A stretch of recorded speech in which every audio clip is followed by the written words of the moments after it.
Hey, what's up, YouTube? This is Cartridge Tutor, and I don't know if it's going to be in a long-awaited deck profile or a long-awaited video that's been, I haven't posted anything, but I'm alive. I'm still playing this game. I don't know if that's a good thing or a bad thing, but yeah, I kind of took a little break during my school semester because, it kind of slowed things down with Yu-Gi-Oh! There was a locals next to my school, and so I ended up going there a couple times. Kept playing the game once a week. Didn't really, like, every other day of the week. Cards were put away. Didn't touch them at all. I was just really busy doing other things. What else? Just playing the game. Definitely, like, I didn't have. You need to have, like, I was watching a stream yesterday, and Fraser Smith, as he said, like, to be really good at this game, you need practice, and I mean a lot of practice. And without that, you're not going to go to an event and top 8. You're not going to go to an event, get top. You're not going to win. You're not going to, like, get top. Because there's other people out there who have been practicing more than you just by going to a couple tournaments and winning. It's nearly impossible in this game. You need to practice a lot. You need to know different plays. You need to know interactions. You need to know what cards are in what decks. You need to know a lot of different. You need to know a lot of different things put together. And me going into a couple events during the school semester, I did so bad. I scrubbed out almost all of them just because I didn't know my own deck. I didn't know all the cards that were going into everyone else's deck. I didn't know, like, my builds were fine. Also, I guess I could blame how I drew sometimes, just because, like, I didn't know how to play out of crappy hands, and I instantly just gave up. I didn't know how to grind out with this deck. It was just, it was like a go for the win or not, I lose type of thing. But this deck definitely does not do that.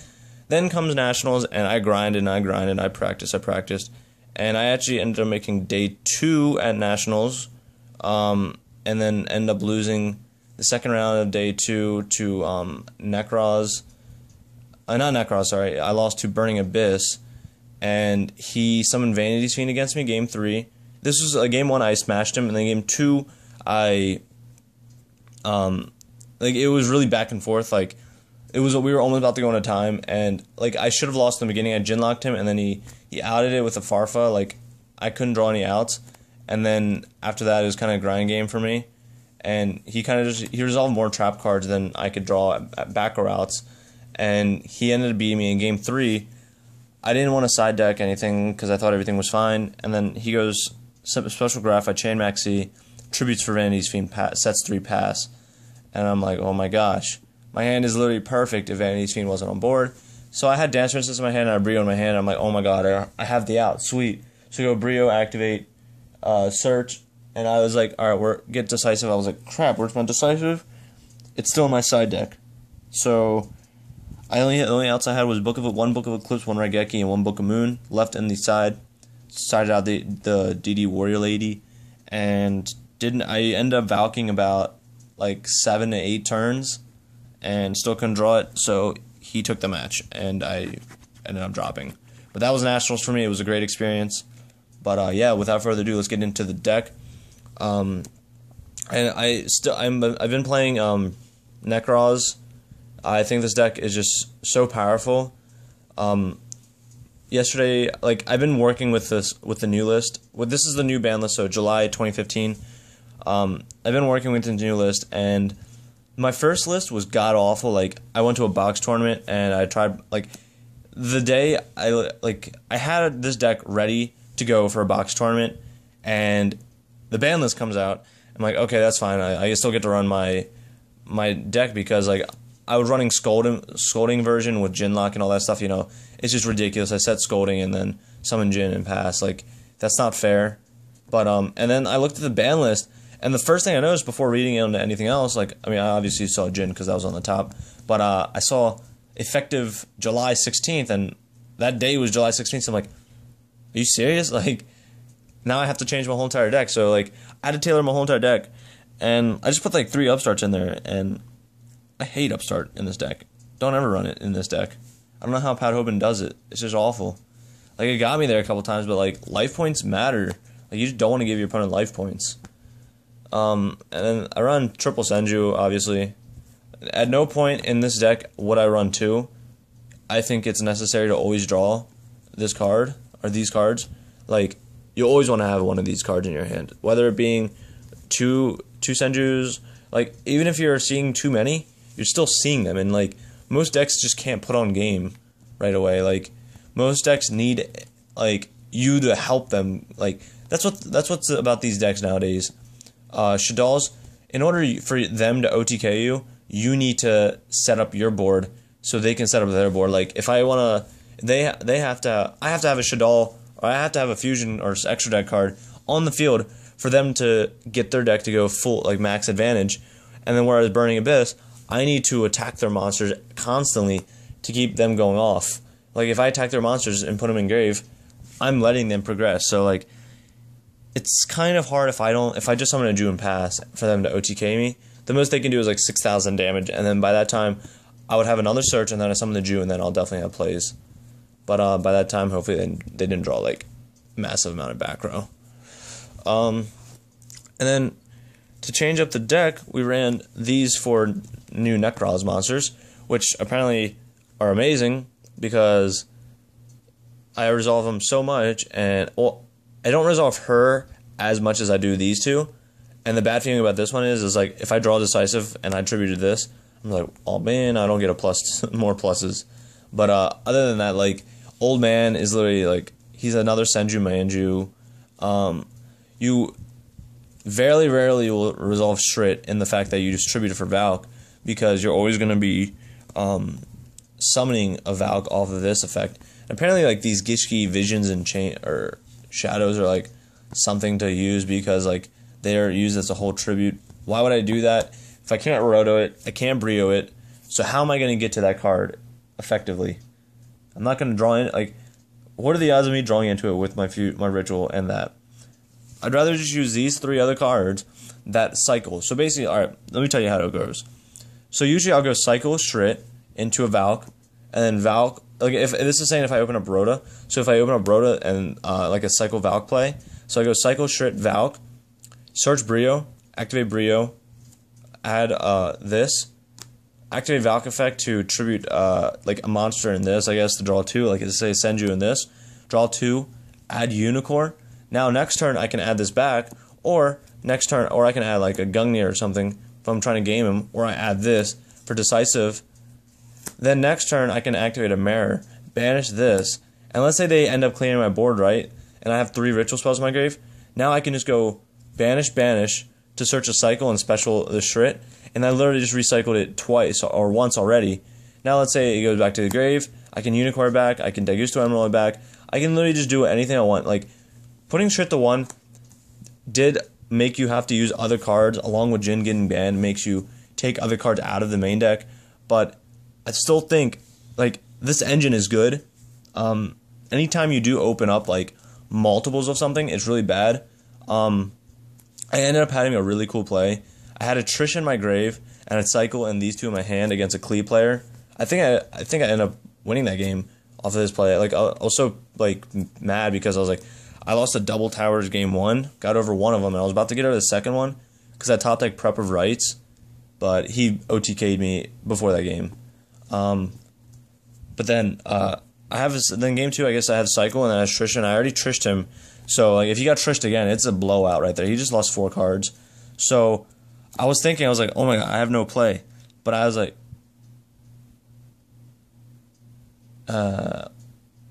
yeah, so I go cycle and tribute these 2, special Trish, add a Unicorn banish, and then add a decisive armor.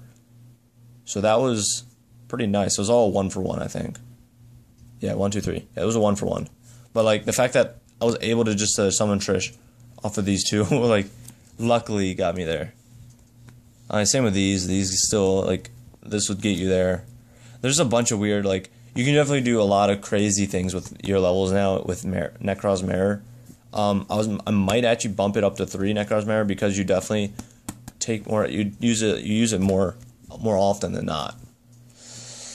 And then the last 2 regular monsters we run are Double Max C. I wish I main decked this for the box tournament just because it's a good space filler. Like, you know, it gets there when you need it to. It's like a pseudo upstart goblin that puts pressure on your opponent This is the better Upstart Goblin.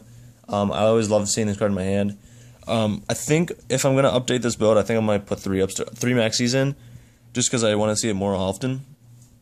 It definitely just lets me get more cards. Like, I love getting more cards with this deck. Gives me infinite plays. If I see a Jew in like Unicorn Brio and like a Valk, like, it's just massive amount of plays. It just becomes unfair. And then this deck is still amazing in that sense. And then we'd run triple Unicorn. Let's get to the rituals. Triple Unicorn. Triple Valk. I don't think I'm going to explain any of this stuff. Like, this is quite easy. A triple Valk is definitely necessary. I would run 3 Brio, but I can't. Double Colossus. This card is quite awkward now. Not awkward. This is like, you have to have a lot of warriors in this deck, because Rhoda is like quite, you can't execute it as you did before. Like, you had double Shred, double Colossus, and then the Bull Blader, so it was 5 targets, whereas now you only have 3 targets. So you're literally just going 3 targets with 3 Rhoda. So with the Daigusto Emerald play, you're literally always recycling these cards back to your deck. And then your last 3 are these. Now, a lot of people, I've noticed, are dropping Gungnir for second Trish. Guys, we're still in the same format with just no Jhin. So why would you take out a Gungnir for a second Trish? Like, the people with the Veilers are going to have the Veilers. You're main decking cards that stop Veiler. Like, so many times today, or at the tournament, I went undefeated at a tournament. Like, I straight up wrecked everybody. And literally, I would just go, if I knew I had a Trish summon, like if I could summon Trish and I had a Brio in my hand, I would go Brio, search Dance Princess, because I think they have something to respond to the mirror. I'll be like, you have a responsive summon? No. Game state neutrally, you know, I'll get my thing to go off now. I summon this, I'll be like, you literally have 0 outs to this card now, unless it's like Divine Wrath. So, like, the card got me in there. Like, you don't need to run double Trish.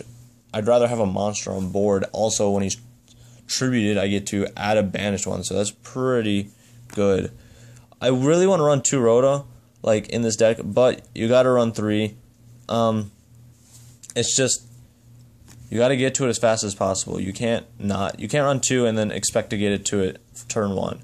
You gotta run 3 to expect to get to it turn 1. And that's just how it works. Any card, it's the typical Yu-Gi-Oh 101. If you run 3 of something, that means you want to see it turn 1 and you want to see it late game. Yes, I do want to see that late game and early game.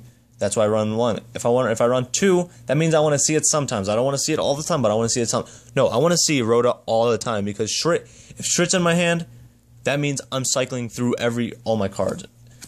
Whatever, but like, the cards is just, it's nuts. Like, Rhoda should not be at 3 still, in my opinion. And I run Raigeki Book of Moon. When I was building the deck, I couldn't take these cards out. The amount of times I've used it not for a Gen out, for something else, it's won me games. Numerous games. Like, if I just set this and pass against anything, I feel safe. I feel like I can do plays, like, as long as I top deck a Jew or something, if I don't keep bricking. It does make your bad hands bad already, so you got to keep that in mind. Like, it definitely does make worse hands worse. Like, you want to have those kind of cards with the combo piece, but yeah. And then double Mirror, double Cycle, and double Kaleido. For this format, you don't need any more, no less. Like, maybe 3 of these, because the fact that, like, I have all those Nekroz cards and they, like, definitely do some crazy stuff. But yeah, like, you don't need any more. And then I run 1 Prep of Rights. Prep of Rights is this Prep of Rights. With the amount of drawing you do in this deck, you draw in a Prep of Rights more than you think now. Like, trust me.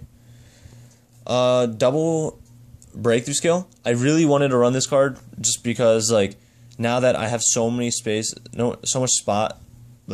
in this deck, I could literally just run whatever I want. And, like, I was thinking about maybe 3rd Maxi, maybe 3 Upstart Goblins, but I was like, maybe I can take out the Raigeki Book of Moon, put some, other cards in there, like, Dark Holes, just, like, cool random cards. But I was like, you know what? Why not Breakthrough? Like, Breakthrough is a pseudo card. Like, it baits out those Game 1 MSTs. It's usually good against every single deck you play against. It's never not good, unless you're playing against Klee or something, but, like, even then, like, you just set it, and like they'll be afraid of it. Like, you know, they'll think it's an active background. They'll be forced to space it. So like you're still like using cards on their side of the field to like bait out. I loved it. It was a great idea. Even good against Shadal's BA. Like against the BA, like if they have a unicorn, if you have unicorn and they can summon a Virgil, you just Virgil. Like they're gonna attack over it, whatever. Or no, I'm sorry. If you don't have unicorn but you have a Valk and they're trying to unicorn it over, they're trying to Virgil, you just break through it and next turn you destroy that. Don't let it play a Yu-Gi-Oh. And then the last card. This card should be in the main deck, like from the very beginning. It's Torrential. Like honestly, this card's amazing. It blows out the opponents that like go off against you, especially the mirror match. It's just very unexpected. People just don't realize that this card's coming at all.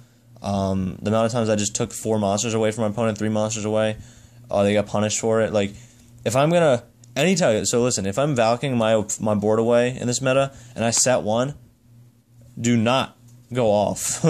Just because I cleared my board does not mean you can go off. And if I don't search a Valk, I purposely do that so I try to bait you out. Like, I want you to summon all those monsters, and especially in the mirror match.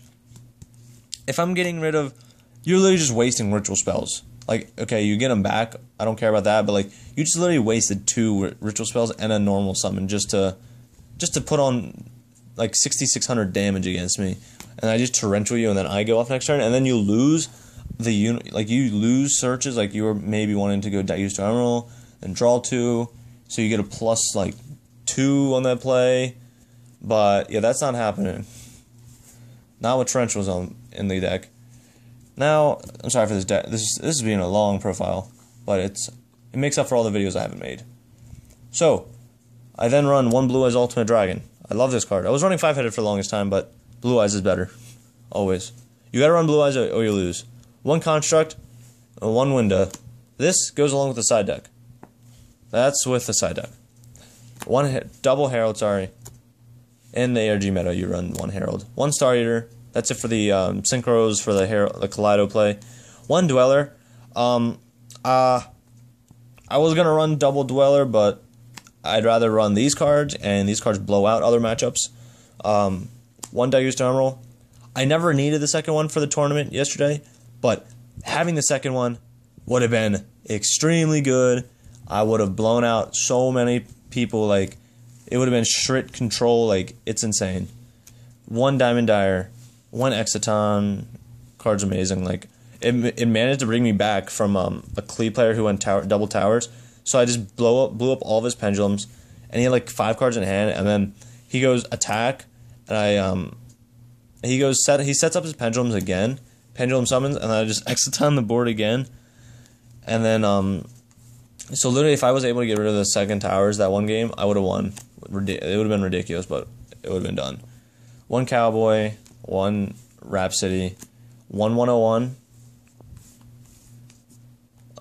1 Ptolemaeus, 1 Diamond, Concealer Diamond. I just love making these, but like, it's so awkward when you make this and they have the out, because then you just lost 2 cards for nothing. Whereas they just use 1 card to get over it. You never want to, okay, biggest thing, never have an established board with this. Just keep this on board. Don't do anything else. Just keep that on board as long as you can. So that's it for the extra deck. For the side deck, this is like really iffy, but like I really just want to keep running these cards. I run double Shadal Beast and 1 Shadal Dragon.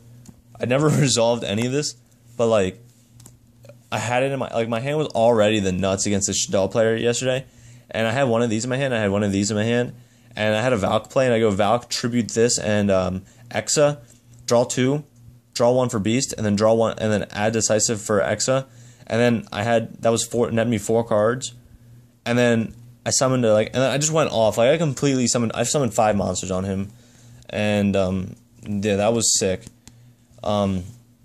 But yeah, if I was able to resolve a Shadal fusion against him, if he had like Shadal, like if he had a fusion on board, it would have been game over.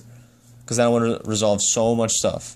And then like with this version, with Double Beast, this also allows me to just resolve multiple effects instead of just like, you know, resolving 1. So if I do end up drawing one into one, the other one is still alive, and I can also use the other one to Valk, so I can draw another card. So it's pretty cool. I don't main deck spaces, so I side them obviously. This card was main decked for like almost every event I went to. Is Shared Ride.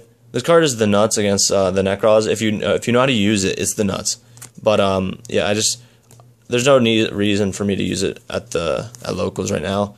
Not even like, I don't even think it's necessary at like an event right now, just because like Shadalls and BA are still like so hyped up. Like not hyped up, but like they're still used so much. Triple Decree card it's absolute like savage. Like I ran 2 and I ran 1 Lancia instead, but I just use this card. And then 1 Emptiness, I resolved it once. Don't really resolve it any other time. I was thinking about, I need to put Thunder King in here. I just need to find room. I was thinking about taking out 1 Decree, or just taking out the double Shared Ride and finding another spot for something else. Maybe like a Lancia or something. Or like, yeah, Lancia. But that's it, guys. I hope you guys enjoyed it. It's a 20-minute long deck profile. Please comment, rate, subscribe. I don't know if rating still happens, but like it. I really enjoy playing the game again. Like, yeah, it's just a fun feeling, you know. It's also good playing fun decks sometimes, which I'm trying to build. I'm trying to pick up fun decks. But yeah, I hope you guys enjoyed, and please like, comment, and subscribe. See you.